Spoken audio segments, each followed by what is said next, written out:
رحمۃ اللہ نے کہا حضرت آپ کو اس بات کا یقین ہے؟ تو ہاں میں یقین کے ساتھ کہتا ہوں یہ کار نبوت ہے، نبی والا کام ہے۔ مولانا عبید اللہ صاحب نے فرمایا حضرت پھر آپ کسی بات کا غم نہ کریں، اگر نبی والی محنت ہے تو نبی والی محنت تو امام مہدی علیہ السلام کے زمانے پہ ہے۔ ساری دنیا کی طاقت اس محنت کو وہاں جانے سے روک نہیں سکتی، محنت وہاں جائے۔ حضرت کو دوسری رات نیند آئی، مولانا الیاس رحمۃ اللہ علیہ سوئے کہ تمہاری باتوں سے اطمینان ہو گیا اور رات کو میں سویا۔ اصل یہ بے چینی ہونی چاہیے۔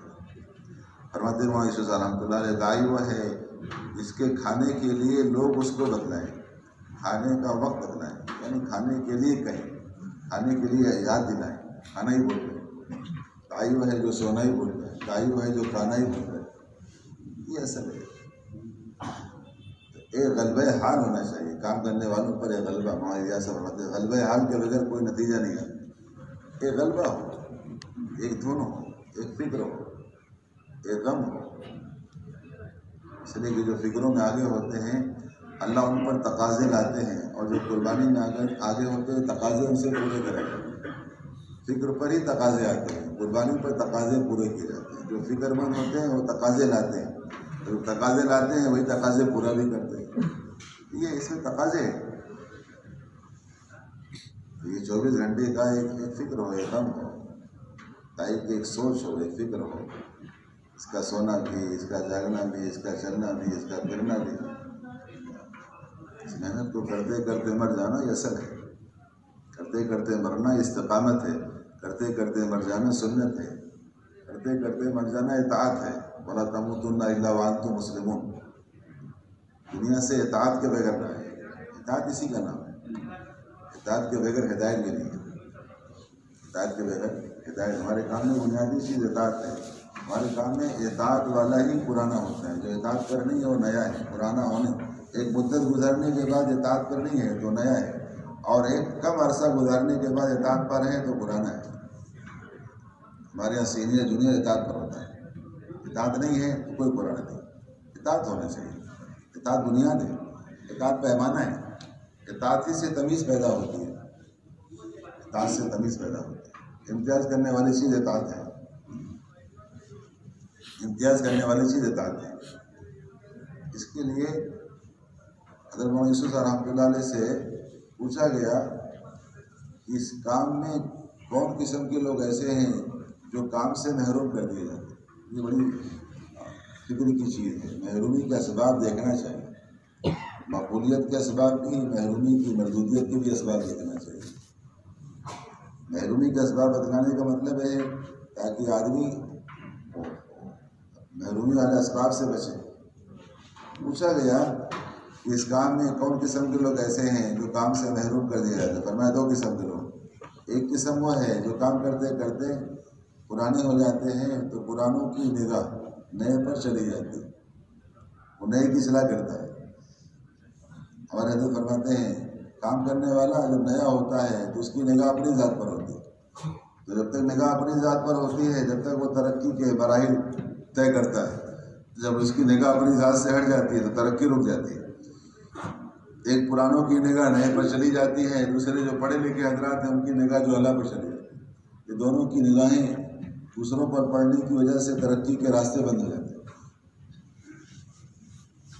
اب وہ دوسروں کی اصلاح کے چکر میں پڑ گئے، حالانکہ یہ کام اپنی اصلاح کے لیے، اول تاخیر اپنی ذات کے بنانے کے لیے، دعوت دائی کے لیے۔ حضرت مولانا یوسف صاحب فرماتے تھے دائی کی دعوت کی گولی کا نشانہ، اگر دائی کا دل نہیں ہے زندگی بھر دعوت دیں گے ہمارا ایمان کامل نہیں ہے۔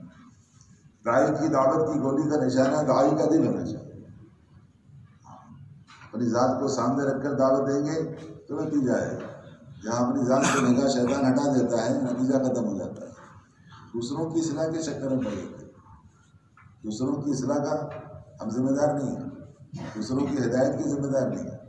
لیکن جس دعوت سے دعوت دینے والوں کو ہدایت ملے گی اسی دعوت سے سننے والوں میں داعیہ پیدا ہوگا۔ جس دعوت سے دعوت دینے والوں کا ایمان کامل بنے گا اسی دعوت سے سننے والوں کے اندر ایمان کے کامل بنانے کا داعیہ پیدا ہوگا۔ دعوت کا رب صحیح ہوگا تو دعوت نتیجہ رہے گا۔ تو ایک تو یہ ہے، ایک قسم وہ ہے جو کام کرتے کرتے ان کی نگاہ دوسروں پر چلے جاتی ہے، اپنی ذات سے بے فکر ہو جاتے ہیں، اپنی ذات سے بے فکر ہو جاتے ہیں، دوسروں کے چکر میں پڑ جاتے ہیں۔ دوسری قسم یہ ہے جو کام کرتے کرتے جب پرانے ہو جاتے ہیں تو ان کی نگاہ کام پر چلی جاتی ہے، وہ کام کی اصلاح کے چکر میں پڑ جاتے ہیں۔ کام خود مسئلے ہے، کام کی کوئی اصلاح نہیں کر سکتا۔ کام کی اصلاح کرنے والا ایسا ہے جیسے کوئی مرید اپنے شیخ کی اصلاح کر رہا ہے۔ کام خود مسئلے ہے، کام خود ولی گر ہے، کام خود دائی گر ہے، کام خود ولی گر ہے۔ کتب بننے کا کام ہے، ولی بننے کا کام ہے۔ جی ہاں، ولی گر ہے، ولی پیدا ہوتے ہیں، دائی گر ہے، دائی پیدا ہوتے ہیں۔ جس کام سے دائی پیدا ہوں، ولی پیدا ہوں، اس کام کی ہم اصلاح کریں، ہم کام کی اصلاح نہیں کر سکتے۔ تو شیطان ہٹاتا ہے، کام میں نقص نکالتا ہے، کام کے نہج پر نگاہ جاتی ہے، کام نہج کے نام سے کام سے ہٹا دیتا ہے، نہج کے نام سے کام سے ہٹ گئی، کام نہج سے ہٹ گیا۔ حالانکہ کام نہج سے نہیں ہٹتا، لوگ نہج سے ہٹتے ہیں۔ جو اللہ کام کا محافظ ہے وہ کام کے نہج کا بھی محافظ ہے، جو اللہ کام کا محافظ ہے کام کے نہج کا بھی محافظ ہے۔ لوگ نہج سے ہٹتے ہیں، کام نہج سے نہیں ہٹے گا۔ کام تو اللہ کی ضمانت میں ہے۔ جب کام کرنے والا کام کی وجہ سے اللہ کی ضمانت میں ہے، کام کرنے والا کام کی وجہ سے اللہ کی ضمانت میں ہے، تو کام ضمانت میں نہیں ہے، یہ کام ضمانت میں ہے۔ جو کام اللہ کی ضمانت میں ہے وہ نہج سے نہیں ہٹے گا، اس کی نہج کی ذمہ داری بھی اللہ کی ہے۔ یہ شیطان کے وساوس ہے کہ نہج کے نام سے کام سے ہٹا دے، پوری کوشش ہے، کام سے ہٹانے میں پوری کوشش کر رہا ہے۔ اس کے لیے بہت ہمارے حضرت فرماتے ہیں اللہ سے دعائیں مانگنا چاہیے، اس کام کی استقامت کی اللہ سے دعائیں مانگنا چاہیے کہ اللہ موت تک دعوت کے کام سے محروم ہے، پہلی دعا ہے۔ اے اللہ موت تک دعوت کے کام سے محروم نہ فرما، دوسری دعا ہے کہ اللہ ایک موت کے پہلے ایک موت کے بعد کی، اللہم انی اسألک العفو والعافیہ والفوز فی الدنیا والآخرہ۔ دنیا اور آخرت کی عافیت یہی ہے کہ اللہ موت سے پہلے کام سے موت تک کام سے محروم نہ فرما، دعوت کے کام سے محروم نہ فرما، اور موت کے بعد اپنی رضا سے محروم نہ فرما۔ کہ دعوت سے دو ہی چیز ہے، ایک دعوت اور دوسری اللہ کی رضا۔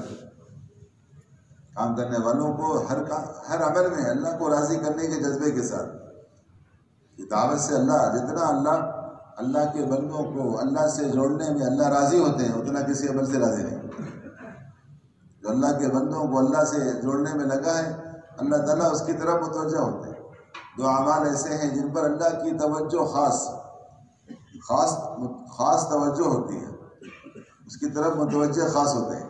دو اعمال ایسے ہیں، نبی جی الذی یراک حین تقوم، نبی جی یا تو آپ دعوت میں ہوتے ہیں وتقلبک فی الساجدین، یا تو آپ سجدہ کرتے ہیں، یا تو آپ دعوت میں ہوتے ہیں یا تو عبادت میں ہوتے ہیں۔ دو اعمال ایسے ہیں اللہ کی رحمت خاصہ کو متوجہ کرنے کے لیے ہر زمانے کے لیے ایک آپ دعوت میں ہوتے ہیں انفرادی دعوت، ایک آپ انفرادی عبادت میں ہوتے ہیں۔ دو اعمال ایسے ہیں جو سب سے زیادہ نفس کو مغلوب کرنے والے ہیں۔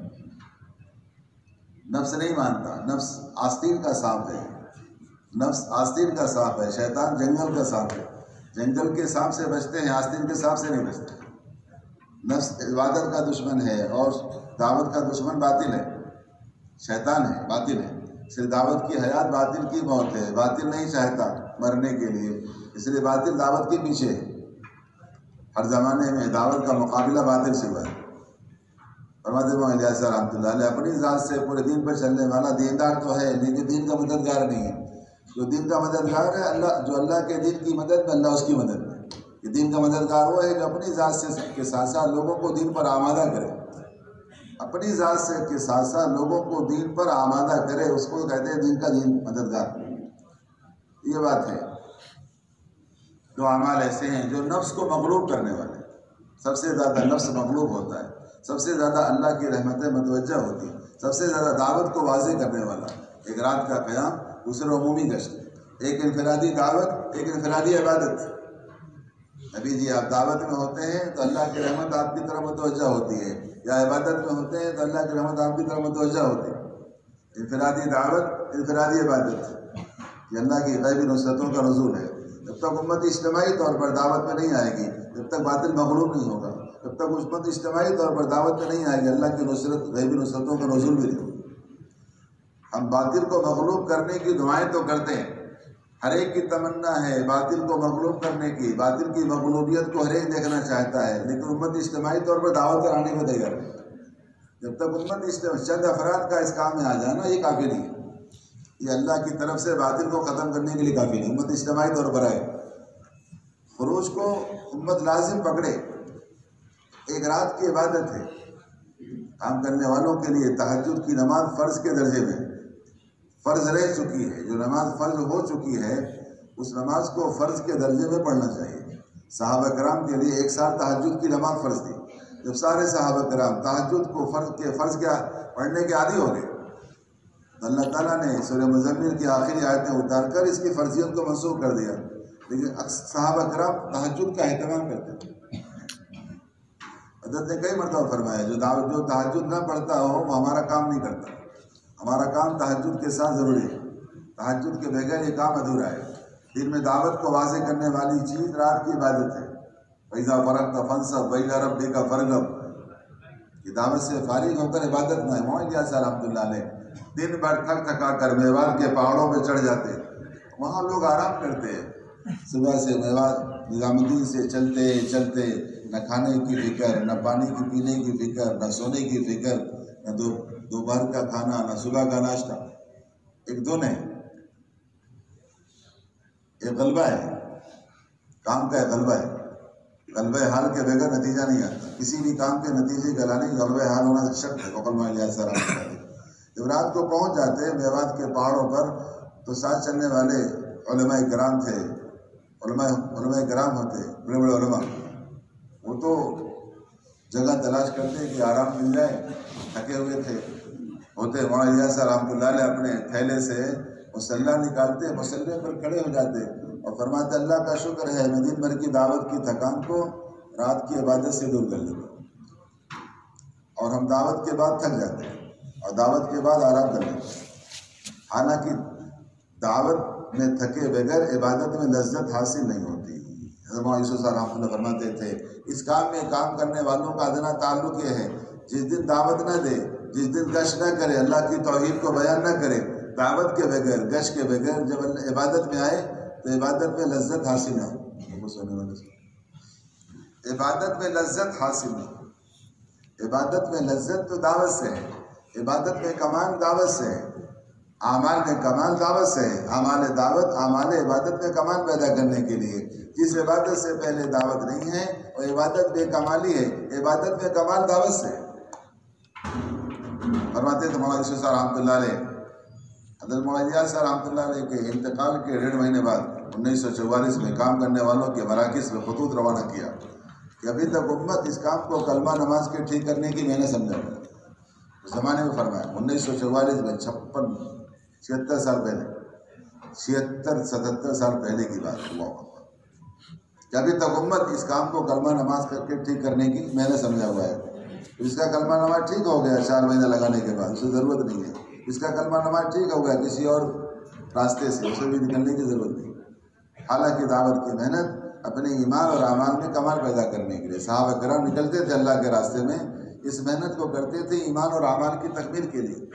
ابھی حضرت نے فرمایا گزشتہ عشرے میں نومبر کے کہ اپنی ذات کی فکر کرنے والا اپنی ذات کی فکر کرنے والا اگر دوسروں کی ذات کی فکر نہیں کر رہا ہے، دوسروں کی ذات کی فکر نہیں کر رہا ہے تو اس کے ایمان کی تکمیل نہیں ہوگی. ایمان کی تکمیل دعوت کے بغیر نہیں ہوگی. ایمان کی تکمیل دعوت کے بغیر نہیں ہوگی. اعمال کی تکمیل دعوت کے بغیر نہیں ہوگی. امر بالمعروف اور نہی منکر کے بغیر ایمان کی تکمیل نہیں ہوگی. بلکہ ایمان میں کمال ہی امر بالمعروف سے ہے. ایمان میں کمال ہی امر بالمعروف سے ہے. ایمان پر اعمال میں استقامت امر بالمعروف سے ہے. اس لیے اللہ نے محنت دیا ہے. روزانہ اپنا وقت دعوت میں لگے. انفرادی دعوت کو لازم پکڑو.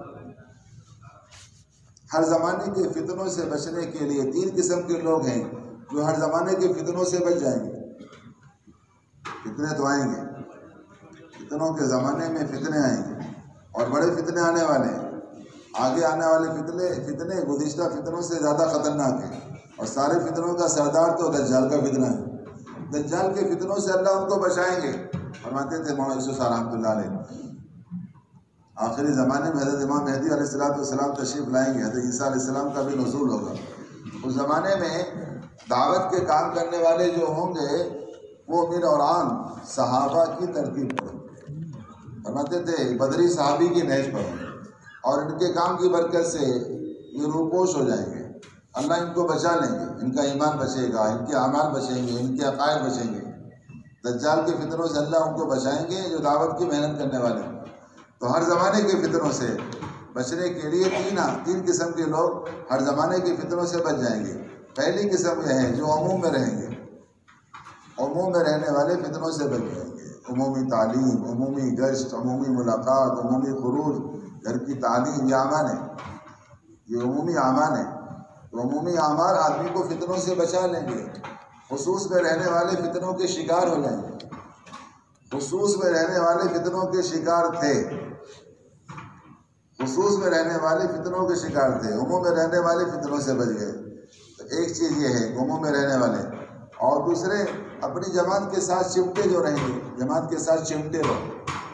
جماعت پر اللہ کا ہاتھ ہے، جماعت والوں کے لیے دعائیں ہوتی ہیں، جماعت سے الگ نہ ہو۔ ایک بکری کا بچہ اپنی جماعت سے الگ ہو جاتا ہے تو بھیڑیے کا نشانہ بن جاتا ہے، ایک انسان اپنی جماعت سے الگ ہو جاتا ہے تو شیطان کا نشانہ بن جاتا ہے۔ جماعت سے نہ کٹو، حدیث پاک کا مفہوم ہے اگر اپنے ذمہ دار کے اندر ایسی بات دیکھو جو تم کو ناگوار لگے، ناگوار تو لگے گا، ناگوار تو لگے گا، ناگواریوں کا پیش آنا اس کام میں، ناگواریوں کا پیش آنا اس کام کی حقانیت کی دلیل ہے۔ ناگواریاں آتی ہیں حقانیت کو بڑھانے کے لیے، اس کام کی حقانیت کو بڑھانے کے لیے، ناگواریاں کام سے ہٹانے کے لیے نہیں آتی۔ اس کام میں ناگواری ہے، اس کام میں بدنامی ہے، یہ کام نیک نامی کا نہیں ہے، ایک نام خوش نامی کا نہیں ہے۔ خوش نامی چاہنے والے کام نہیں کرتے، نیک نامی چاہنے والے کام نہیں کرتے، بدنامی چاہنے والے بدنام ہو جاؤ۔ اس لیے جہاں پر بھی کسی بھی حالات کو اللہ نے جوڑا ہے، کسی بھی زمانے میں جوڑا گیا حالات کو، تو حالات کو مسلمانوں سے جوڑا گیا۔ مسلمان اپنی ذات کو متہم کرتے تھے، کسی پر الزام نہیں، الزام دوسروں کو دیتے۔ جب تک مسلمان اپنے آپ کو ظالم نہیں سمجھے گا اللہ کی مدد نہیں آئے گی۔ آج مسلمان اپنے آپ کو مظلوم سمجھ رہا ہے۔ سب سے اچھی نماز ہے، انبیاء علیہ السلام کے بعد اگر کسی کی نماز ہے، اس امت کے سردار ہیں، کون ہیں؟ ابوبکر صدیق رضی اللہ تعالیٰ عنہ، سب سے اچھی نماز، بلکہ علماء نے لکھا جیسے اللہ کے نبی کی نماز ویسے آپ کی نماز، اللہ اکبر۔ لیکن نماز پڑھتے تھے تو نماز کے بارے میں اللہ کے نبی صلی اللہ علیہ وسلم کو انہیں نصیحت فرمائی، دعا سکھلائی کہ ابوبکر نماز پڑھا کرو تو نماز کے آخر میں اللہ سے کہو اللہم انی ظلمت نفسی ظلما کثیرا، کہ اے اللہ میں نے نماز پڑھ کر اپنے اوپر بہت سارا ظلم کیا۔ سب سے اچھی نماز پڑھنے والے اپنے آپ کو ظالم کہیں، نماز چھوڑنے والے مظلوم نہیں۔ احتجاج کرتے ہیں، نماز کی احتجاج نہیں ہے، احتجاج میں ہے، احتجاج میں نہیں ہے۔ حالانکہ جان بوجھ کر نماز چھوڑ دے اس کا اسلام میں کوئی حصہ نہیں، اسلام میں حصہ دار نہیں ہے، اور جو اسلام کے حصے دار نہیں وہ ہندوستان کے حصے دار کیسے ہو سکتے؟ اس کا اسلام میں حصہ نہیں، اس کا ہندوستان میں حصہ نہیں۔ حضرت نے فرمایا کہ اللہ کے راستے میں نکل کر دعوت نہ دے اس کو اس سرزمین میں رہنے کا کوئی حق نہیں۔ حضرت محمد یوسف رحمۃ اللہ علیہ نے آزادی سے پہلے ساتھیوں سے کہا وقت آیا ہے، حال ایسا آیا ہے، ایسے حالات میں کچھ پیسے لے کر اپنے گھروں سے نکلنا شروع کر دو، اپنے گھروں سے نکلو اللہ کے راستے میں کچھ لے کر۔ اگر گھروں سے نہیں نکلو گے تو ایک وقت آئے گا ملک سے نکالے جاؤ، نکلے ملک سے، خطرے کی بات۔ تو اسلام میں نہیں ہے اس کو ہندوستان میں رہنے کا کوئی حق نہیں، اس کا اسلام میں حصہ نہیں، اس کو جنت میں کیسے حصہ ہو سکتا ہے؟ نماز نہیں پڑھیں گے، روزہ نہیں رکھیں گے، زکوٰۃ نہیں دیں گے۔ بنو ثقیف آئے، بنو ثقیف کا وفد آیا اللہ کے نبی صلی اللہ علیہ وسلم کے پاس، اسلام میں داخل ہونے کو تیار ہیں، نماز نہیں پڑھیں گے، روزہ نہیں رکھیں گے، زکوٰۃ نہیں دیں گے، حج نہیں کریں گے اللہ کے راستے میں۔ آج مسلمان نہیں چاہتا ہے کہ نماز کے بغیر مسلمان ہے، زکوٰۃ کے بغیر مسلمان ہے، اللہ کے راستے میں نکلے بغیر مسلمان ہے۔ فرمایا تو نماز نہیں پڑھو گے، زکوٰۃ نہیں دو گے، اللہ کے راستے میں نہیں جاؤ گے تو جنت میں کیسے جاؤ گے؟ جنت کا داخلہ اتنا آسان ہے، جنت کا داخلہ اتنا آسان ہے۔ فرمایا اگر تم اپنے گھروں سے نہیں نکلو گے تو ملکوں سے نکالے گا، گھر سے نکلتے رہیں گے، ملک میں رہنے کا انہیں اختیار ہے، گھر سے نہ نکلے انہیں ملک میں رہنے کو اختیار ہے۔ اللہ کو نکلنا ہے، نکلنے والے بچ جائیں گے، نہ نکلنے والے پھنس جائیں گے، نکلنے والے بچ جائیں گے، اللہ ان کو بچائیں گے، اللہ کی حفاظت میں ہے۔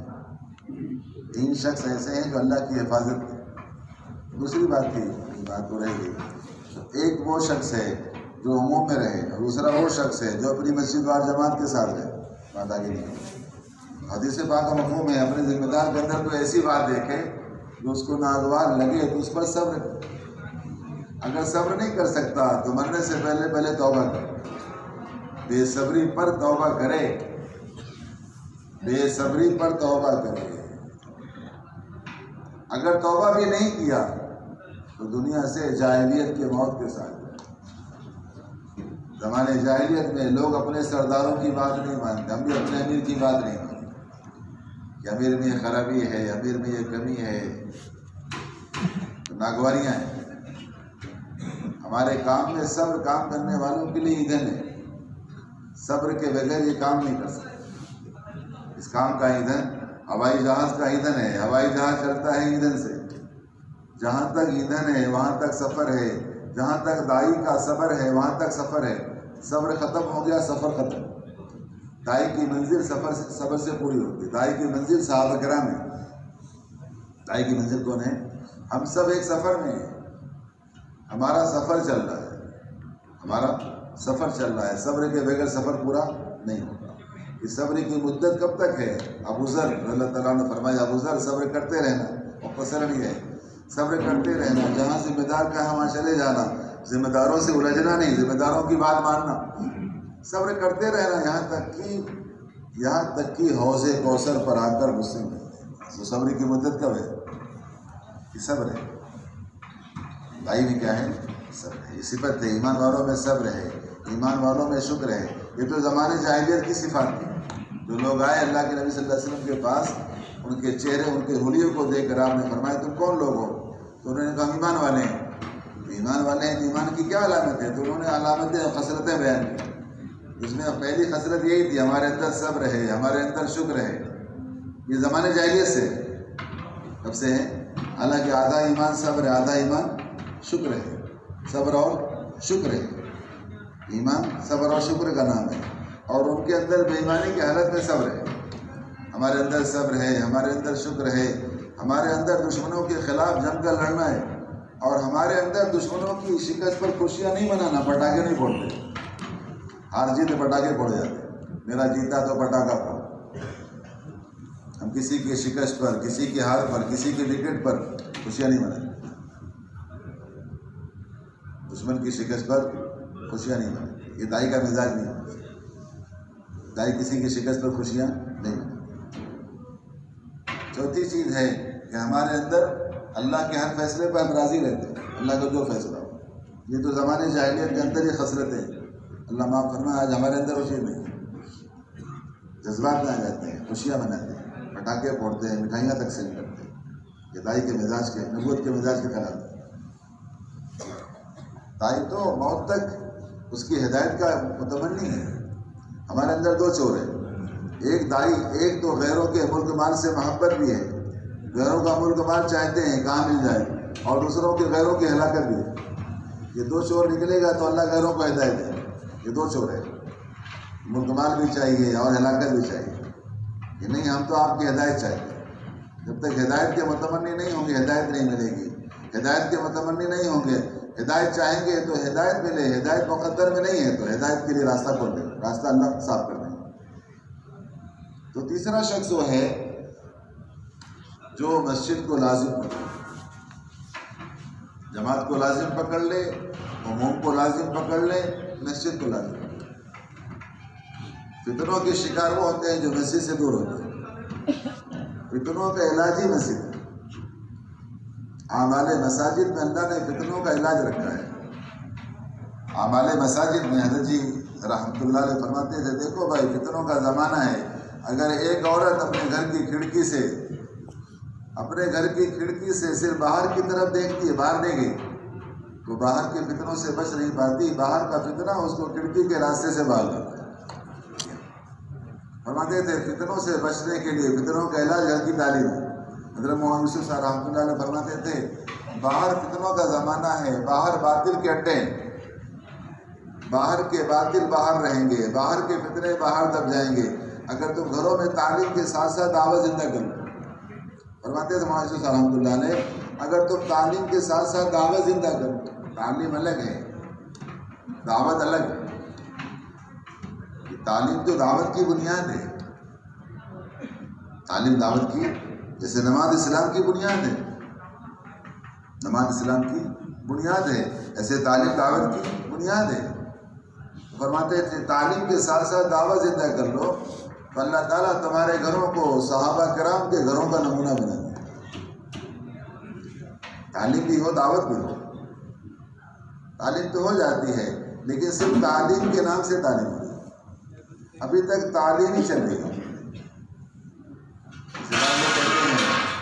میں نے پوچھا ایک بچے سے پوچھا، بچہ کیا بڑا تھا، نماز پڑھے تو کہتے ہاں نماز پڑھتا ہوں، حال معلوم کیا تو جمعہ کی نماز پڑھتا ہے۔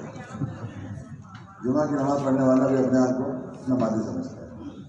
جہاں نماز ہے وہاں 5 وقت کی نماز کا اہتمام ہے، جہاں گھر میں تعلیم ہے وہاں 5 اعمال کی تعلیم کا اہتمام ہے۔ حضرت فرماتے ہیں اگر ایک عمل چھوٹ جائے گا تعلیم، گھر کی تعلیم میں نتیجہ نہیں ہے، گھر والے معاون نہیں بنے، گھر والے مخالف کیوں ہیں، گھر والے باغی کیوں ہیں، بغاوت کیوں ہے، مخالفت کیوں ہے، عداوت کیوں ہے، دوریاں کیوں ہیں، بدگمانیاں کیوں ہیں، لڑائیاں کیوں ہیں،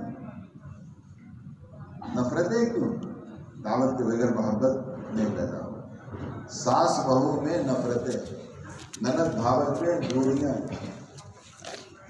ایک دوسرے کی تلاش میں ہیں، بہویں آپس میں ایک دوسرے کی کمیوں کی تلاش میں۔ جی محبت کیوں پیدا ہو؟ غیروں کے پہناؤ سے، غیروں کے لباس سے، غیروں کی تقریبات سے، غیروں کے فنکشن سے محبت کیوں پیدا ہو؟ جب تک ہمارے گھر کی عورتیں دعوت نہیں دیں گی، غیروں کے لباس سے، غیروں کے ملبوسات سے، غیروں کے پروگرام سے، غیروں کے فیسٹیول سے اور غیروں کے کیا کیا سناؤں تقریبات سے نفرت نہیں پیدا ہوتی۔ دعوت نہ دینے کی وجہ سے غیروں کے طریقے محبوب ہو چکے ہیں۔ فرماتے ہیں مولانا صاحب رحمۃ اللہ علیہ، منکرات محبوب ہو چکے ہیں۔ سن رہے ہیں کہ سو رہے ہیں؟ وہ سو رہے ہیں، آگے ڈرائیور کے پاس ہی بیٹھ کے سو رہے ہیں، پتہ نہیں گاڑی کہاں کس کھڈے میں جا کے گرے۔ جی منکرات کیا ہو چکے ہیں؟ محبوب ہو چکے ہیں۔ محبوب منکرات کو ختم کرنے کے لیے محبوب معروفات پیش کرنا۔ بچے کے ہاتھ میں چھری چلی گئی، اب نہیں لے سکتے، چھری لینا ہے تو دوسرے ہاتھ میں بچے کی محبوب چیز، ایک ہاتھ دو ایک ہاتھ لو، ایک ہاتھ دو، آپ ضد سے لے لیں گے لیکن نقصان کے اندیشے، نقصان ہو سکتا ہے، چھری سے نقصان ہو سکتا ہے۔ پیار سے لینا چاہیں تو فرماتے ہیں مولانا صاحب رحمۃ اللہ نے، منکرات محبوب ہو چکے ہیں، محبوب منکرات کو ختم کرنے کے لیے محبوب معروفات پیش کریں۔ کہ آدمی رات بھر نماز پڑھتا ہے، صبح چوری کرتا ہے، شکایت کی ہے، یہ فلاں بندہ ہے، فلاں شخص ہے، رات بھر نماز اور صبح اٹھتے ہی فرمایا یہ نماز اس کو چوری سے روک دے۔ ان الصلاۃ تنہی عن الفحشاء والمنکر، یہ نماز روکے گی، لیکن نماز تو ہو، نماز ہوگی تو روکے گی۔ وہ فرماتے ہیں نماز منکرات سے، وہ نماز منکرات سے روکے گی جو نماز منکر سے خالی ہوگی۔ یہ بدترین چور وہ ہے جو نماز میں چوری کرے۔ صحابہ نے کرام نے پوچھا تھا نبی صلی اللہ علیہ وسلم، نماز میں چوری، نماز میں چوری، اس کو چوروں میں بدترین چور تھا، چوروں میں بدترین چور، بد نہیں بدترین چور، چوروں میں بدترین برا چور جو نماز میں، فرمایا نماز میں چوری یہ ہے کہ رکوع میں چوری کر لے، سجدے میں چوری کر لے، قوما میں چوری کر لے، جلسے میں چوری، لوگ چوریاں کرتے ہیں۔ فرماتے ہیں مولانا صاحب رحمۃ اللہ علیہ، اگر رکوع کرنے کے بعد سیدھا کھڑا نہیں ہوتا، کمر کو سیدھی نہیں کرتا تو اللہ اس کی نماز کی طرف نگاہ اٹھا کر دیکھتے۔ رکوع ایسا کرو، قوما ایسا کرو کہ دیکھنے والوں کو لگے کہ رکوع کیا ہی نہیں، جلسہ ایسا کرو کہ دیکھنے والے کو لگے سجدہ کیا ہی نہیں۔ قومے میں جلسے میں بہت جلدی ہے، بہت جلدی۔ بعض ائمہ کے نزدیک جلسے میں اتنی دیر نہ بیٹھے، سبحان اللہ کی مقدار میں نہ بیٹھے تو نماز کو دہرانا پڑے، اطمینان اصل ہے، اطمینان واجب ہے، سب سے زیادہ بد دعا مسلمان کے اسباب کو نماز کی لگتی ہے۔ اگر نماز کو بگاڑا ہے دکان کی وجہ سے تو دکان کو بد دعا کس کی لگ رہی ہے؟ نماز کی۔ اولاد کو بگاڑا ہے پڑوسی کی اولاد نے، اولاد کو بگاڑا ہے پڑوسی کی اولاد نے، تو ماں باپ بد دعا دیتے ہیں کس کو؟ جس نے ہمارے بچے کو خراب کیا ہے۔ تو دکان نے ہمارے نمازی کو خراب کیا ہے، تو دکان کو بد دعا۔ اولاد کی وجہ سے نماز کو بگاڑا تو اولاد کو بد دعا، اولاد کو بد دعا۔ ہم دکان میں بیٹھ کر روزی کی تلاش میں، دکان میں برکتیں تلاش کر رہے ہیں، وہاں بد دعا لگ رہی ہے۔ کیا لگ رہی ہے؟ بد دعا۔ اللہ کی بارگاہ میں بد دعا۔ تو سب سے زیادہ بد دعا کا مستحق وہ ہوتا ہے جو نماز کو بگاڑ دیتا ہے۔ جس سبب کی وجہ سے بگاڑا ہے وہ سبب کو بد دعا لگتی ہے، کیونکہ نماز کے بعد دعا قبول ہوتی ہے، اور نماز کے بعد دوسروں کے لیے دعا قبول ہوتی ہے، بد دعا لگتی ہے۔ کس کی؟ نماز کی بد دعا، نماز کی بد دعا۔ کہ مظلوم کی بد دعا سے بچو، مظلوم کی بد دعا سے بچو، اس کے اور اللہ کے درمیان کوئی پردہ نہیں ہے۔ تو نماز کو بگاڑنے والا ظالم ہے۔ نماز کو بگاڑنے والا کون ہے؟ نماز کا چھوڑنے والا بھی ظالم ہے، سراسر کفر ہے، سراسر ظلم ہے، سراسر سن رہے نہیں سنتے گا؟ ابھی سنا ہے مزار عمل میں، مزار نماز میں سراسر سراسر نفاق ہے، سراسر کفر ہے، سراسر ظلم ہے، سراسر کفر ہے، سراسر نفاق ہے۔ اس شخص کا فعل جو اللہ کے منادی یعنی مؤذن کی آواز سنا مسجد کو، ایسے شخص کو ظلم کا فعل کہا ہے، ایسے شخص کو نفاق کا فعل کہا ہے۔ بتاؤ، تو نمازی ظالم ہے، نمازی کیا ہے؟ ظالم ہے۔ نماز مظلوم ہے، نماز اپنی مظلومیت کی شکایت اللہ کی بارگاہ میں کرتا ہے، مظلوم کا حق ملے گا۔ قرآن مظلوم ہے، پڑھنے والا ظالم ہے۔ قرآن مظلوم ہے، پڑھنے والا، ہاں قرآن خود لعنت لعنت اللہ الظالمین، یہ پڑھنے والا ظالم ہے۔ قرآن لعنت کر رہا ہے، اللہ لعنت اللہ القاذمین، یہ پڑھنے والا جھوٹا ہے۔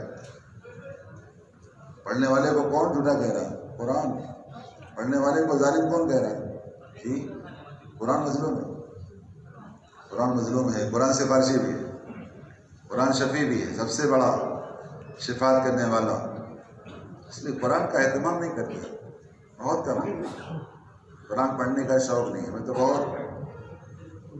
غور کیا، برا نہ لگے تو کہوں، جیسے عام مسلمانوں کا تعلق قرآن کے پاک کی تلاوت سے رمضان تک ہے، عام مسلمانوں کا تعلق قرآن پاک کی تلاوت سے کس سے ہے؟ رمضان تک ہے۔ ویسے دعوت کے کام اللہ ماشاء اللہ سب کو نہیں کہہ سکتا، دعوت کے کام کرنے والوں کا قرآن سے تعلق اللہ کے راستے کے خروج کی حد تک ہے۔ اللہ مجھے معاف کرنا، ایسے نہیں کہہ رہا ہوں۔ حالانکہ خلفائے راشدین کا یہ معمول تھا، خصوصاً ابوبکر صدیق رضی اللہ تعالیٰ عنہ، جو جماعت بیرون بھیجتے، کہاں بیرون جاتی اس کو ہدایت دیتے تھے، اگر تم اللہ کے راستے نکل کر دو اعمال کی پابندی کر لو گے تو اللہ کو اپنے ساتھ پاؤ۔ اللہ کو بیرون میں کوئی نہیں ہے، اللہ ہمارے ساتھ ہے، بیرون میں کوئی نہیں، اللہ ہمارے، یہ جو گھر سے دور ہے اللہ سے قریب ہے۔ حضرت فرماتے ہیں جتنا گھر والوں سے دور جاؤ گے اتنا اللہ کو قریب پاؤ، اور جتنا گھر والوں سے دور جاؤ گے اتنا اللہ راستے کھولیں گے۔ جی ہاں، کام کے راستے کھلیں گے، رکاوٹیں دور ہوں گی۔ تو دو اعمال کی پابندی کر لیں گے تو اللہ کی مدد کے مستحق ہو جائیں گے، ایک رات کا قیام، دوسرے قرآن پاک کی طرح۔ رات کا قیام اور اس میں بہت کمی ہے۔ حالانکہ صحیح حدیث کا مفہوم ہے جو اللہ کے راستے سے نکل کر 1000 آیتوں کی تلاوت کر لیں، اس کا شمار کل قیامت میں انبیاء، آگے بولو صدیقین، آگے بولو شہداء، آگے بولو صالحین کے ساتھ۔ حضرت نے فرمایا یہ فضیلت، حضرت نے فرمایا، حضرت سے بڑا کیا سمجھتے ہیں؟ حضرت سے بڑا کون حضرت؟ پورا بیان کرنا موقع حضرت ہی ہوئے، نام نہیں لیتا بار بار، بڑوں کا نام۔ حضرت سے بڑا موجودہ امیر صاحب ہمارے حضرت جی، حضرت مولانا صاحب رحمۃ اللہ، حضرت فرماتے ہیں کہ یہ فضیلت صرف اور صرف اللہ کے راستے کی ہے۔ اگر کوئی حرمین شریفین میں بیت اللہ میں بیٹھ کر 1000 آیت تلاوت کر لے گا تو انبیاء کے ساتھ شمار نہیں فضیلت، اس کو ثواب تو مل جائے گا، ثواب اس کو مل جائے گا، لیکن فضائل حاصل نہیں، یہ اللہ کے راستے کی فضیلت ہے۔ اس لیے مولانا الیاس فرماتے ہیں رحمۃ اللہ علیہ کہ میں بزرگوں کے ساتھ بہت رہا، ان کے ساتھ بہت چلا، ان کے بہت سارے اوراد و وظائف میں نے پڑھے سنے، لیکن جو ثمرات، جو انوارات، جو برکات میں نے تہجد میں قرآن پاک کی تلاوت میں پایا کسی بزرگ کے کسی عمل میں نہیں، اوراد و وظائف بھی نہیں، قرآن سے بڑھ کر کوئی ذکر نہیں، قرآن سے بڑھ کر کوئی ذکر نہیں۔ اب ضرور سی قرآن پاک ہے، اللہ کا کلام ہے۔ اسے فرماتے مولانا الیاس رحمۃ اللہ علیہ کہ رات کو قرآن پاک دیکھ کر پڑھیں وہ حفاظ کرام جو ان کے دلوں میں قرآن محفوظ ہے، وہ حفاظ کرام۔ ہمارے حافظ صاحب حافظ ہیں ماشاء اللہ، ابھی بھی رکمہ دیتے ہیں بہت کثرت سے تلاوت۔ تہجد میں چھوٹا سا موبائل رکھے ہوئے ہیں، اس لیے موبائل کی لائٹ جلاتے ہیں، دیکھ کر پڑھتے ہیں، حالانکہ بغیر دیکھے پڑھ سکتے ہیں۔ دیکھ کر پڑھنا آنکھوں کا ذکر ہے، زبان سے پڑھنا زبان کا ذکر ہے، اللہ کے دھیان کے ساتھ پڑھنا دل کا ذکر ہے۔ بعض ڈاکٹروں کے پاس پیشنٹ پہنچے، چشمہ اتار دیا تو ڈاکٹر حیران ہو گیا، چشمہ کیسے اتر گیا؟ تو مریضوں نے کہا ہم نے رات میں تہجد میں تلاوت کرنا شروع کیا تو ڈاکٹروں کا علاج مل گیا۔ تو مسلمان کو کہتے ہیں تم تہجد میں قرآن پڑھا کرو۔ اللہ ہمارے حضرت فرماتے ہیں چاہے 3 آیت کی مقدار کیوں نہ ہو، اگر اتنا وقت مل جائے کہ 3 آیت پڑھ لو تو ضرور پڑھ لیا کرو۔ حضرت عبداللہ بن عمر اللہ تعالیٰ عنہ کے یہاں مہمان آئے، اب تو مہمان کی مہمان نوازی ہے، کھانا وانا کھلا کے آرام کرو، تھکے ہوئے آئے رات کی ٹرین سے، رات کی پلین سے، مہمان کو کھانا وانا کھلایا، اکرام کیا، سلایا، تہجد کا انتظار کرتے رہے، اب اٹھے، اب تہجد کا وقت تھوڑا سا رہ گیا تو مہمان کو اٹھایا بلا تکلف، مہمان صاحب اٹھیے تہجد پڑھ لیجیے، مہمان صاحب اٹھیے۔ اب مہمان کی نماز یہ ہے کہ اس کو گھر چھوڑ کے آتے مسجد نماز پڑھنے کی، اس کو گش میں نہیں لاتے، اس کو تعلیم میں نہیں لاتے، کھلاتے ہیں اچھا، مہمان کی وجہ سے گش چھوڑ دیا، اللہ مجھے معاف فرما دے، آج مہمان آئے گش چھوڑ دیا۔ آج شادی کا کارڈ مل گیا، حالانکہ شادی عشاء بعد ہے، کھانا کب ہے؟ عشاء بعد، مغرب بعد بیٹھا ہوا پاگلوں کو کرنا کے بیٹھا، حالانکہ عشاء کے بعد تاخیر سے آتا ہے۔ لوگ پوچھتے ہیں کہاں تھے، کیا لوگ پوچھتے فلاں صاحب نہیں آئے، تو فلاں صاحب سب ملاقات میں اللہ کے نبی صلی اللہ علیہ وسلم دیر عشاء کی نماز تاخیر سے پڑھتے، چلو یہ پہلے واقعہ سنا دیں۔ تو کہا مہمان صاحب اٹھ جائیے، تہجد پڑھ لیے۔ مہمان اٹھے، گھبرا کے کہنے لگے حضرت آپ کہاں، تہجد کا وقت رہ گیا۔ تو حضرت عبداللہ بن عمر نے فرمایا مہمان صاحب کم سے کم 1/3 قرآن تو پڑھ لیجیے، کیا پڑھ لیجیے؟ اور مہمان صاحب اور سر پہ ہاتھ رکھ کے بیٹھے، 1/3 قرآن، اس کے لیے 1 رات چاہیے حضرت، 1/3 قرآن پڑھنے کے لیے کتنا چاہیے؟ 1 رات چاہیے نہیں، 1 گھنٹہ، آدھا گھنٹے میں اگر 1 قرآن پڑھ لیا تو 5 گھنٹہ پڑھنا چاہیے۔ تو کہنے لگے 1/3 قرآن کیسے پڑھ سکتے ہیں، وقت نہیں ہے۔ حضرت نے فرمایا سورہ اخلاص تو پڑھ لو، 1/3 قرآن کے برابر، کیا پڑھ لو؟ سورہ اخلاص۔ اپنے مردوں کو توشہ دو کس کا؟ سورہ اخلاص، 3 بار پڑھو 1 قرآن کا۔ حضرت نے اس قول سے اس چیز کو دیا ہے کہ کم سے کم 3 آیت کی مقدار کیوں نہ ہو، تہجد میں ضرور پڑھیں۔ نماز، تلاوت اور دعا، نماز، تلاوت اور دعا، خصوصاً تہجد میں جب قرآن پڑھا کریں تو وضو مسواک کے ساتھ، اسے کیا کریں؟ مسواک کے ساتھ۔ حضرت فرماتے ہیں جو تہجد میں مسواک کر کے وضو کر کے قرآن پڑھتے ہیں فرشتے ان سے قریب ہو کر قرآن سنتے، اور فرشتے یہاں قریب اتنے ہوتے ہیں کہ منہ سے منہ لگا دیں، منہ سے منہ لگاتا ہے، بدبو آتی ہے، اتنی اچھی لگتی ہے وہ مسواک کی کہ منہ سے منہ لگا دیتے ہیں۔ اور پڑھنے والے سے کہتے ہیں ذرا اور پڑھ، 1 آیت اور پڑھ، 1 آیت اور پڑھ۔ استاد شاگرد کی قرآن سے خوش ہوتا ہے، استاد کہتے ہیں ذرا بیٹا اور پڑھ، ذرا بیٹا اور پڑھ۔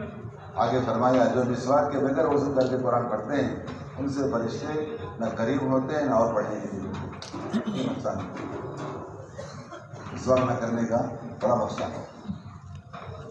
تو دو چیز ہے، ایک رات کا قیام، دوسرے قرآن پاک کی تلاوت، یہ ضروری ہے، کام کرنے والوں کے لیے ضروری ہے۔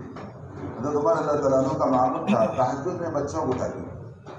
اس کو بچوں کو چھوٹے چھوٹے بچے کیا کریں گے تہجد میں؟ بڑوں کو نہیں اٹھاتے ہم تہجد. فرماتے تھے میں اللہ قرآن پاک کی اس آیت پر عمل کر رہا ہوں جو اللہ نے ارشاد فرمایا وَأَمُرْ أَهْلَكَ بِالصَّلَاةِ وَاصْطَبِرْ عَلَيْهَا لَا نَسْأَلُكَ رِزْقًا نَحْنُ نَرْزُقُكَ. سب سے زیادہ روزی کی برکت تہجد کی نماز. لوگ روزی کی شکایت کرتے ہیں تہجد نہیں پڑھتے. سب سے زیادہ روزی کی برکت کس میں ہے؟ نان نرزوں کو روزی ہم آپ کو دیں. سب سے زیادہ بیمار کی شفا روز تہجد کی نماز میں ہے. صحت کا راز تہجد کی نماز میں.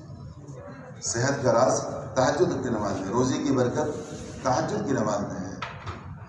صحت میں جسمانی صحت تہجد کی نماز. ساری بشاشت حاصل ہوتی تہجد کی نماز سے.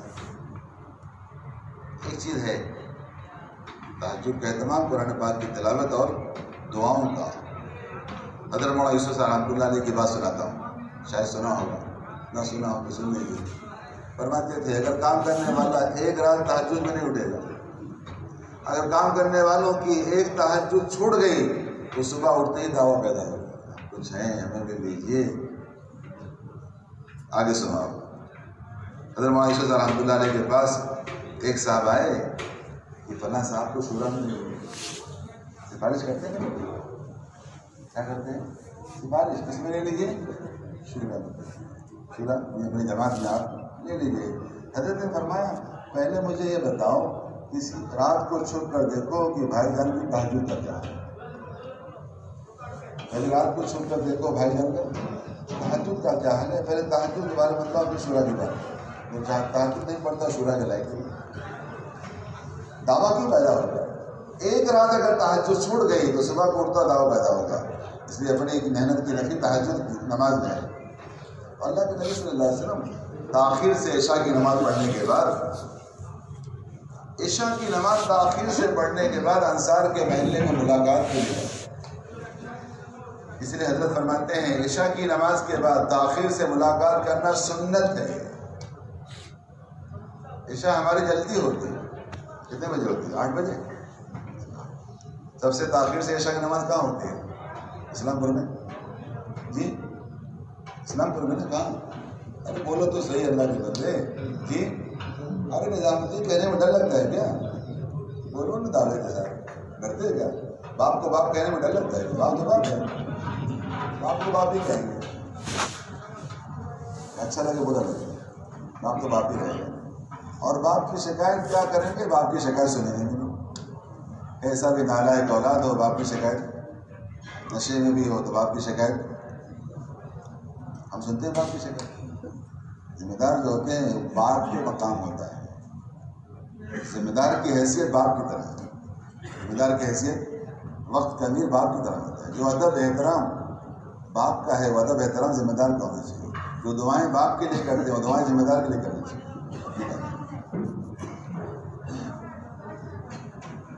دیر تک عشاء کی نماز سب سے تاخیر سے, میں اکثر یہ بات کہتا ہوں, ساری دنیا کی مسجدوں میں سارے مقتدی امام کا انتظار کرتے ہیں.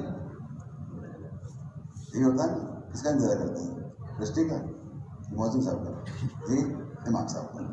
امام صاحب آئیں تو نماز غور کر لینا میری بات. ساری دنیا کی مسجدوں میں مقتدی کس کا انتظار کرتے ہیں؟ نظام الدین واحد مسجد ہے جہاں امام صاحب مقتدی کا انتظار کرتے ہیں.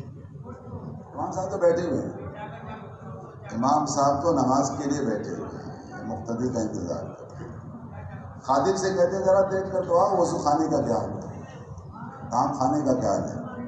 کہ ہمارے کسی ساتھی کی تکبیر اولا اللہ, اس کی ہدایت کے مطابق نہیں ہے, اس کے تکبیر اولا کے مطابق نہیں ہو سکتے. اللہ کے نبی صلی اللہ علیہ وسلم معمول تھا اگر ایک آدمی کے جوتے کی گھسٹنے کی آواز ہوتی ہے فوراً رک جاتی ہے آ جانے دیں تاکہ اس کی نماز تکبیر اولا کے ساتھ مل جائے. یہ مزاج ہونا چاہیے, مزاج ہونا چاہیے.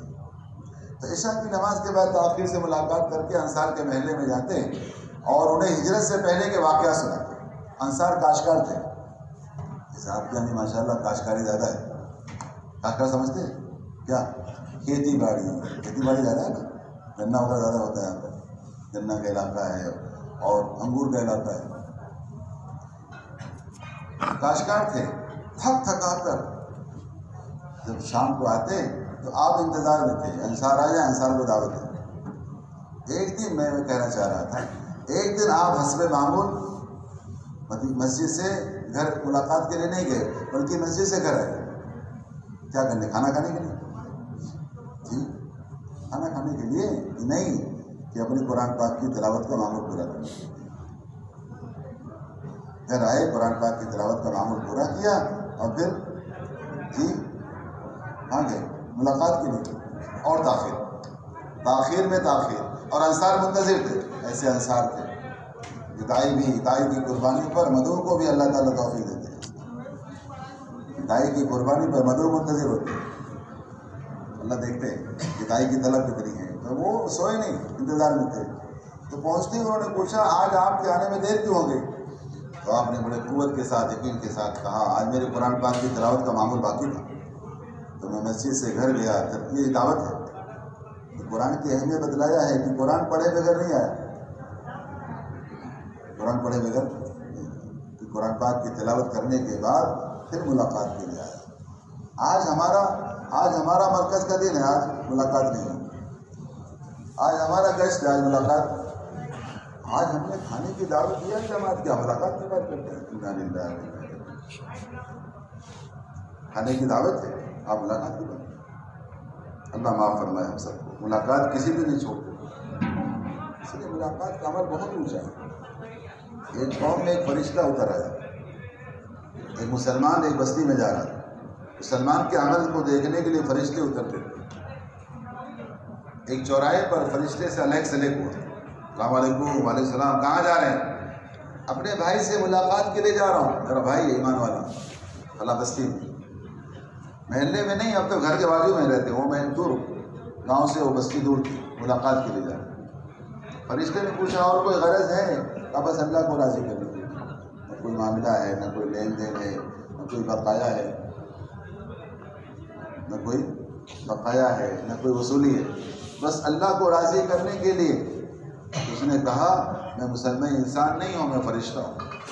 میں انسانی لباس پہنا تھا تمہارا عمل دیکھنے کے لیے، کیونکہ میں آسمان میں تھا. اور جب تم ملاقات کے لیے نکلے تو آسمان میں اللہ نے اعلان کیا ہے فرشتوں تم سب روا رہنا، فلاں بندے کی محبت مجھ پر واجب ہو. وجبت محبتی، حدیث قدسی ہے کہ اللہ کی محبت اس بندوں پر واجب ہوتی ہے جو اللہ کے بندوں سے اللہ کے لیے ملاقات ہے. محبت کو واجب کرنے والا میں. اور ملاقات کرنے کے نکلے ہی فرشتے کہتے ہیں اے ملاقات کرنے والوں، تم اس زندگی اس حال میں گزارو کہ تمہارا بدلہ جنت ہے. اور اللہ فرشتوں سے کہتے ہیں اے فرشتوں تم سب گواہ رہنا ہے، ملاقات کرنے والا میرے لیے ملاقات کیا، اس سے جنت سے کم بدلے میں راضی ہونے والا. ایک بار مسجد میں آیا تو ایک بار اللہ کا مہمان بنا، 10 بار آیا تو 10 بار. کہاں؟ جنت میں اللہ کے دسترخوان پر مہمان بن رہا ہے. آ رہا ہے کہاں؟ مسجد میں. صحیح ہے نا؟ کتنی بار آتا اور اللہ کے یہاں مہمان بنتا ہے. اللہ اس کے میزبان ہے. اللہ اس کے کیا ہے؟ میزبان ہے. ہم بھی میزبان ہیں. دائی میزبان ہوتا ہے، مدعو مہمان ہوتا ہے. جو دعوت قبول کرے وہ دائی نہیں ہو سکتا. جو دعوت دے وہ دائی، اس کو دائی کہتے ہیں. ہم دنیا میں کسی کونے میں جائیں، امریکہ میں، ملکوں میں کسی کونے میں جائیں، ہم مہمان نہیں ہیں. ہم مہمان نہیں ہو سکتے. ہم تو میزبان ہیں، ہم دائی ہیں. اگر دعوت نہیں دیں گے تو ہم کیا ہو جائیں گے؟ مدعو ہو جائیں گے. ہم کہتے ہیں ہم مہمان ہیں، ہم دور سے آئے ہیں، ہم اجنبی ہیں، ہم نوعیت سے واقف نہیں ہیں. ہم مہمان نہیں، ہم تو میزبان ہیں. اور مسلمان کے لیے اجنبی نہیں. مسلمان کے لیے اجنبی نہیں ہے کہ غیروں کے لیے اجنبی ہو سکتا، مسلمان کے لیے اجنبی نہیں. چاہے حضرت بلال حبشی کیوں نہ ہو، حضرت صہیب رومی رضی اللہ عنہ کیوں نہ، حضرت سلمان فارسی رضی اللہ عنہ. اللہ اجمی ہیں، رومی ہیں، حبشی ہیں، لیکن اجنبی نہیں ہیں.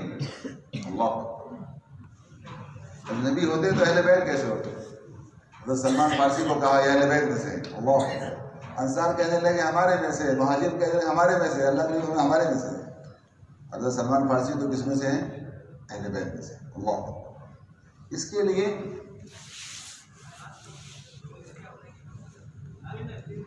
اپنے یہاں اللہ کے یہاں اپنے آپ کو قبول کرانے کے لیے دو شرطیں، ایک قربانی، دوسرے اخلاص۔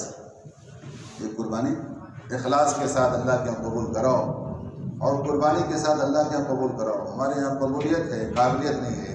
قبولیت صفات قبولیت پر ہے، قابلیت کا کوئی خانہ نہیں۔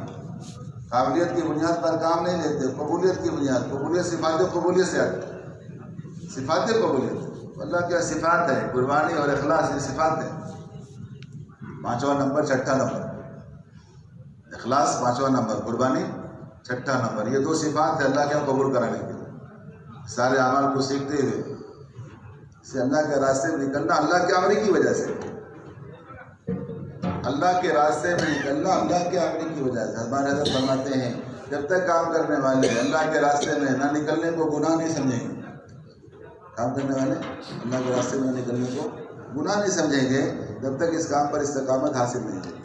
جھوٹ بولنا گناہ، نماز چھوڑنا گناہ، روزہ چھوڑنا بے شک گناہ ہے، اللہ کے راستے میں نہ نکلنا کوئی گناہ نہیں۔ کہ اللہ کے راستے میں نہ نکلنا گناہ نہیں، اللہ کے راستے میں نکلنے میں تاخیر کرنا موجب عذاب ہے۔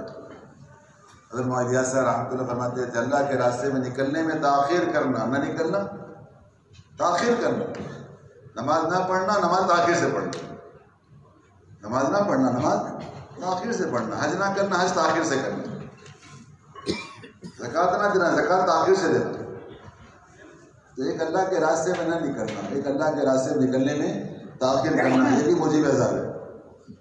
عذاب کو واجب کرنے والا، جو عذاب رکا ہوا تھا، جو عذاب رکا ہوا ہے، وقت معاذ صاحب رحمۃ اللہ علیہ، محنت اگر صحیح ترتیب کے ساتھ، صحیح قربانی کے ساتھ ہوگی تو صدیوں میں آنے والی خیر سالوں میں آئے گی، صدیوں میں آنے والی خیر سالوں میں آئے گی، اور سالوں میں آنے والی خیر مہینوں میں آئے گی۔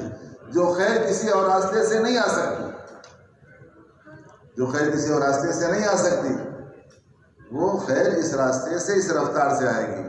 اور اگر کام کی ترتیب بدل گئی، کام کا اصول بدل گیا، تو جس رفتار سے خیر آتی اسی رفتار سے کیا آئے گی؟ شر۔ اس لیے فرماتے ہیں معاذ صاحب یہ کام ایسا ہے کہ اس کام سے ایسا بنے گا، ایسا بنے گا کہ ایسا کسی راستے سے بن نہیں سکتا، اور یہ کام ایسا ہے کہ اس کام سے ایسا بگڑے گا، ایسا بگڑے گا، ایسا کسی راستے سے۔ پھر آگے فرماتے تھے ساری دنیا کا بگڑا، ساری دنیا کا کبابی، ساری دنیا کا شرابی اور ساری دنیا کا بگڑا ہمارے یہاں کر بن سکتا ہے، اور ہمارے یہاں کا بگڑا دنیا میں نہیں بن سکتا۔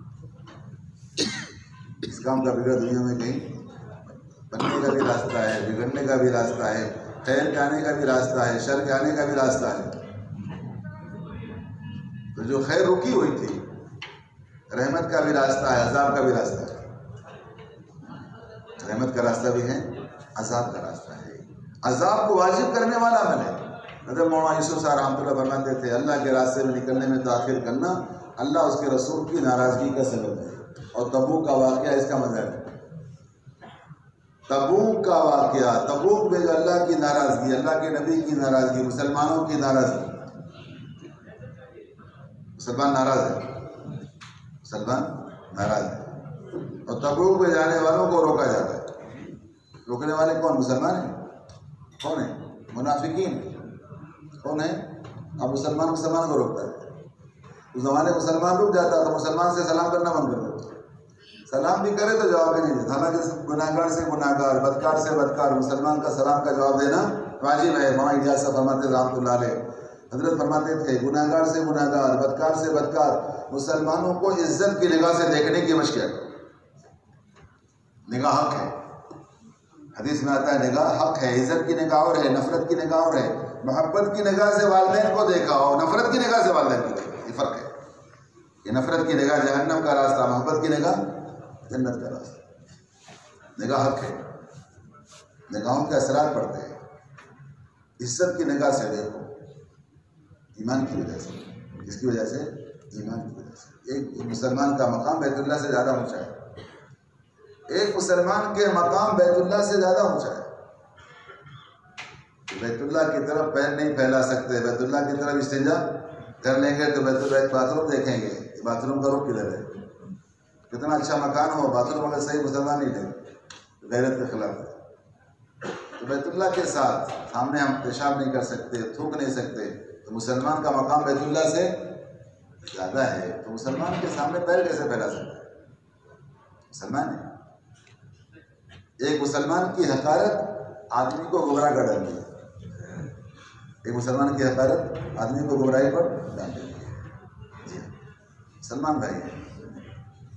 تو منافقین نے مدینہ نے روکا ہے، گرمی بہت ہے، لا تنفروا فی الحر، گرمی بہت ہے، یو پی میں ٹھنڈی بہت ہے، اس وقت دلی میں ٹھنڈی بہت ہے، جماعت نہیں آ رہی، وہاں نہیں جائیں، وہاں گرمی بہت تھی، تو گرمی کا بہانہ دیا منافق نے، تو اللہ نے اس کا جواب خود دیا، کسی انسان نے، کسی نبی نے جواب نہیں دیا۔ قُلْ نَارُ جَهَنَّمَ أَشَدُّ حَرًّا، اللہ کا جواب ہے، ان سے کہو جہنم کی آگ بہت زیادہ شدید ہے۔ تو جب دنیا کی گرمی زیادہ لگنے لگے تو جہنم کی گرمی یاد کر لیں، جو اپنی راتیں چھوٹی لگنے لگے تو نظام الدین کی راتیں یاد کر لیں، نظام الدین کی رات بہت چھوٹی، نظام الدین کی رات بہت چھوٹی، اور تاخیر سے نماز اور تاخیر سے تعلیم، اور ہماری نماز بہت جلدی، اور گزاری آئی کہ میوات کی مسجدیں 24 گھنٹہ آباد ہیں اور بمبئی کی مسجدیں 24 گھنٹہ بند ہیں، رات کو بند ہیں، وہاں رات کو آباد ہیں۔ رات کو حضرت نے فرمایا جہاں رات جاگنے کی ہے، جہاں بمبئی میں رات کو لوگ جاگتے ہیں وہاں مسجدیں بند ہیں، اور جہاں میوات میں رات کو لوگ سوتے ہیں وہاں مسجدیں آباد ہیں، تو میوات والوں سے تو بمبئی جائیں، رات کو 2 بجے بمبئی والے ملتے ہیں، 2 بجے بھی ابھی صاحب کہنے لگے 2-3 گھنٹے کی رات ہوتی ہے ہماری، رات تو لمبی ہے لیکن ہم رات کا استعمال 2-3 گھنٹے کے لیے کرتے ہیں۔ بعض ملک ایسے ہیں جہاں رات صرف 2 گھنٹے کی، بعض ملک ایسے ہیں جہاں رات صرف 2 گھنٹے 2.5 گھنٹے۔ رمضان کا مہینہ آیا، اسی میں افطار ہے، اسی میں مغرب کی نماز ہے، اسی میں عشاء کی نماز، اسی میں تراویح کی نماز ہے، اسی میں سحر بھی ہے، اسی میں تہجد بھی، اسی میں فجر کی نماز ہے۔ جی ہاں، 2.5 گھنٹے میں 2.5 گھنٹے میں سارا عمل کر لیتے ہیں۔ تو ہم 2.5 گھنٹے میں دعوت بھی دیں گے، تعلیم بھی کریں گے، اور ذکر بھی کریں گے، عبادت بھی کریں گے، خدمت بھی کریں گے، دعا بھی کریں گے۔ 2.5 گھنٹے میں کیا کریں گے؟ اس کے لیے اللہ نے، اللہ کے فضل سے ذمہ داروں کے اوپر اللہ نے کام کو کھولا ہے، کام کی ترتیب سجائی ہے۔ پہلے عرض کیا جو قربانی میں آگے ہوں گے، جو فکروں میں آگے ہوں گے، ان پر تقاضے لائے جائیں گے، اور جو قربانی میں آگے ہوں گے تقاضے وہ پورے کرائے جائیں گے۔ اس وقت کا اہم تقاضا ہے کہ ساری دنیا کی نگاہ نظام الدین پر، نظام الدین کی نگاہ مہاراشٹر پر، نظام الدین کی نگاہ کہاں پر ہے؟ اور مہاراشٹر کی نگاہ سانگلی پر، جو خوش ہو گئے، مہاراشٹر کی نگاہ سانگلی پر نا، برابر نا؟ تم ہاں تو بول رہے ایسے ہی، ہاں بے شک مہاراشٹر کی نگاہ سانگلی پر بے شک ہے، خیال نہیں ہے، سانگلی مہاراشٹر کا ایک حصہ ہے، یہ سانگلی کے بغیر مہاراشٹر کی تکمیل نہیں ہوگی۔ تو حضرت کی بڑی منشا، حضرت کی بڑی تمنا، حضرت نبی مشورے میں فرمایا، نظام الدین کے مشورے میں جب مہاراشٹر کی کارگزاری کا نمبر آیا حضرت بہت خوش ہو گئے، سارے حالات سارے غم کو بھول گئے، اپنے مجمع کو دیکھ کر اللہ کے نبی صلی اللہ علیہ وسلم کی آخری دیدار اپنے امتی کو نماز کی حالت میں دیکھا کہ آپ کی خوراک، آپ کی رضا، آپ کی خوشی اس کی ہے، امتی کو دکھلاؤ، اس کو دکھلاؤ، میرے امتی کو دکھلاؤ، امتی کس حال میں ہے۔ سارے حالات ایک طرف تھے، ساری پریشانی ایک طرف تھی، لیکن اپنے ساتھیوں کو دیکھنے کے بعد سارے غم ہو گئے، سارے غم، ہماری غذا ہے، ہماری خوراک ہے۔ مولانا الیاس صاحب رحمۃ اللہ علیہ، مولانا عیسیٰ صاحب رحمۃ اللہ علیہ پاخانہ اٹھا رہے تھے نظام الدین کا، اور آپ سہارا دے رہے تھے، مولانا الیاس صاحب رحمۃ اللہ علیہ سہارا دے رہے تھے۔ ساتھی آج حضرت آپ یہ کہاں، ہمارے مہمان ہیں، ان کے میزبان ہیں، ہماری ذمہ خدمت ان کی، کم سے کم ان کے پاخانے کی علاج تو رکھ لینے سے بھول گئے، جن ہاتھوں سے ہمارے پاخانے پھینکے گئے ہوں گے بھول گئے، انہیں بھی شکایت کرتے اللہ سب کو معاف کرنا۔ اور ان ماؤں کو کیسے بھول سکتے جو مائیں بچوں کو پاخانہ صاف کریں؟ بچے یاد کریں اپنے بچپن کا زمانہ، بچے اپنے بچپن کا زمانہ یاد کریں، ان ماؤں کو یاد کریں، ماؤں کی تکالیف کو، اور ماں کی ٹھنڈک کی راتوں کو۔ یہ وہ خاندان ہے جو راتوں کو آنے والوں کو کمبل دیتے تھے، لحاف دیتے تھے اور کچھ چادر میں سوتے تھے۔ جو خاندان ہے جو آنے والوں کو کھانا کھلاتے تھے، خود بھوکے رہتے تھے، آنے والوں کو کھانا، خود بھوکے، آنے والوں کو کمبل، خود چادر میں۔ جی ہاں، یہ خاندان ہے۔ اس لیے ساری قیامت تک آنے والے سارے انسانوں پر اس خاندان کا اتنا بڑا احسان ہے کہ سارے انسان مل کر اس خاندان کے احسان کا بدلہ، اس خاندان کے احسان کا بدلہ تو اللہ دیں گے، ہم نہیں دے سکتے۔ ابوبکر صدیق رضی اللہ عنہ کے احسان کا بدلہ کون دے گا؟ اللہ دیں گے۔ تو یہ خاندان کس کی ہے؟ آپ کی خاندان، تو آپ کا بدلہ بھی، آپ کی خاندان کا بدلہ بھی اللہ دے۔ جی ہاں، پکی بات ہے۔ جیسے آپ کا احسان ویسے آپ کی خاندان کا احسان، آپ کا احسان آپ کی خاندان کا احسان۔ اس کے لیے الحمدللہ ایک ترتیب ہے، اللہ کا فضل ہے اور ذمہ والوں نے لیا ہے کہ جماعت بنے، 6 مسجد کے درمیان اپنے سینٹر سے 2 جماعت بنے، چلے کی جماعت بنے، چلہ لگائے، ایک مسجد میں 7 دن لگائے، 40 دن کا چلہ ہے، 2 دن زیادہ۔ حدیث میں آتا ہے تولو تو جھکتا تولو، مسلمان جھکتا تولتا ہے۔ مدینے میں ایک صاحب کی گولڈ سونے کی دکان تھی، تو باپ نے بیٹے سے کہا بیٹا جھکتا تولو، بیٹے نے کہا ابا یہ کوئی گیہوں اور چاول ہے کیا شکر ہے، یہ سونا ہے؟ تو کہا میرے نبی کی بات بھی سونے سے زیادہ۔ تو باپ نے بیٹے کو نصیحت کیا، تو بیٹے نے جھکتا تولنا شروع کیا، تو اللہ نے ایک دکان کی جگہ کئی دکان دیا، برکت ہے۔ جھکنا تولنے، جھکتے تولنے میں کیا ہے؟ آپ دیکھو گے بمبئی میں ایک برادری ہے، مٹھائی کی دکان، ہوٹل کی دکان، میں بہت غور کرتا ہوں۔ تو آپ کبھی مٹھائی لوگے اور دکانوں سے لوگے تو کچھ 10-20 گرام کا ملے گا، اور وہاں لوگ 1 کلو تو 1100 گرام ملے گا۔ برکت ہے۔ مٹھائی تقسیم کرتے ہیں، کھلاتے ہیں آنے والوں کو، لوگ کلو مٹھائی کھا جاتے ہیں، اس کا کوئی پیسہ نہیں، آپ کھائیے۔ اور جو کنجوس ہوتے ہیں اتنی دے تھوڑی سی چکنی کے لیے، کہ وہاں تو پورے پلیٹ میں رکھی ہوئی ہے، یہ لے آپ لے نہ لے، کھا لیں، ٹیسٹ کر لیں۔ آپ کبھی بھی دیکھیں ان کے ہوٹلوں میں ان کے برکت، بے شمار برکت ہے۔ یہ وجہ ہے جھکتا توڑتے، اللہ ہم سب کو بھی نصیب فرمائے۔ اس کے لیے 6 مسجدوں میں وقت لگانا ہے اور ایک چلہ لگانا ہے۔ یہ ایک اہم تقاضا ہے، اس وقت کی بنیاد ہے، اس میں بڑی خیر ہے۔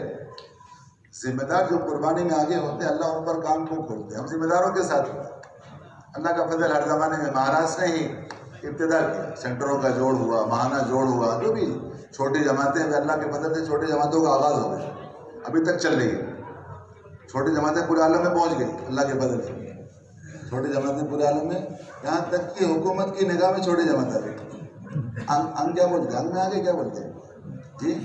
انگ میں آگے 5 کی جماعت بناؤ، 5 کی۔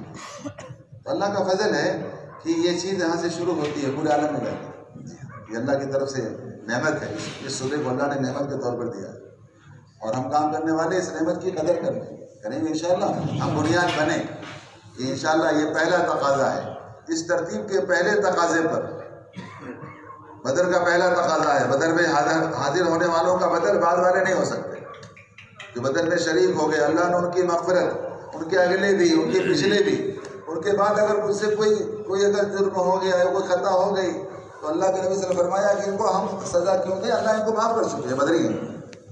تو پہلے قربانی دینے والوں کا مقام بڑا ہوا ہے۔ تو ہم یہ ایک بنیاد ہے، ہم اولین میں سے ہیں، بنیاد ہے۔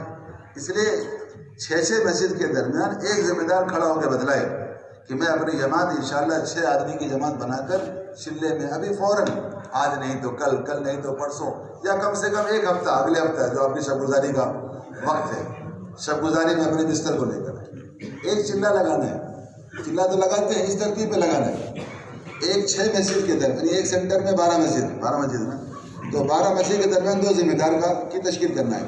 ایک جماعت لے کر چلنے والا ہوگا اور 5 مسجدوں سے ایک ساتھی ہوں گے، ہر مسجد کا ساتھی لے گا، یہ اس کی ذمہ داری یہ تشکیل کر لے گا۔ سب سے پہلے ہم ذمہ داروں کی تشکیل کرنا چاہتے ہیں کہ ذمہ دار کھڑا ہو کے بتلائے، اللہ کا فضل ہے، رات کو کراڑ میں، کل دوپہر میں، ستارہ میں، بات ختم ہوتے ہی سب کھڑے ہوئے کہ ہمارا نام لکھو، ہمارا نام لکھو۔ یہ موقع ہے، اللہ نے بہترین موقع دیا ہے، اس لاک ڈاؤن میں کام کو بڑھانے کا اللہ نے موقع دیا ہے۔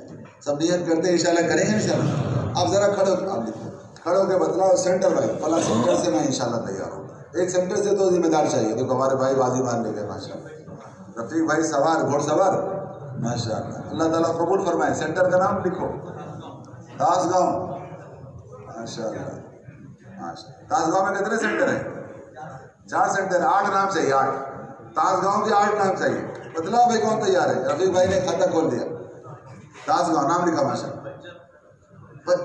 نام تو لکھو، ساجد بھائی کا نام تاس گاؤں، جبکہ چاند بھائی جد پہنچ گئے، دیکھو تاز گاؤں سے جد پہنچ گئے. اور بتاؤ جلدی سے، ہمارے بھائی کا نام جی مناف بھائی، کہاں کے؟ تاز گاؤں. واہ واہ، تاز گاؤں. انگور زور میں کیا ہے اس کا؟ ہاں لگ رہا ہے. تاز گاؤں آگے جا کے جی امیر صاحب تاز گاؤں کے، اللہ قبول فرمائے. ماشاء اللہ، واہ واہ ماشاء اللہ. جد مدینہ حافظ زبیر ماشاء اللہ. ہمارے بھائی کا نام عثمانیہ حلقے کے میرے کیا نام؟ سلیم بھائی. سندھی ماشاء اللہ.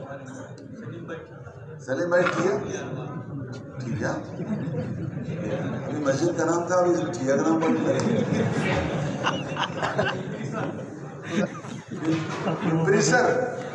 ماشاء اللہ. مولا بھائی کون سا حلقہ؟ برکت والے. واہ واہ برکت. اور مطلب آپ کو تیار بھائی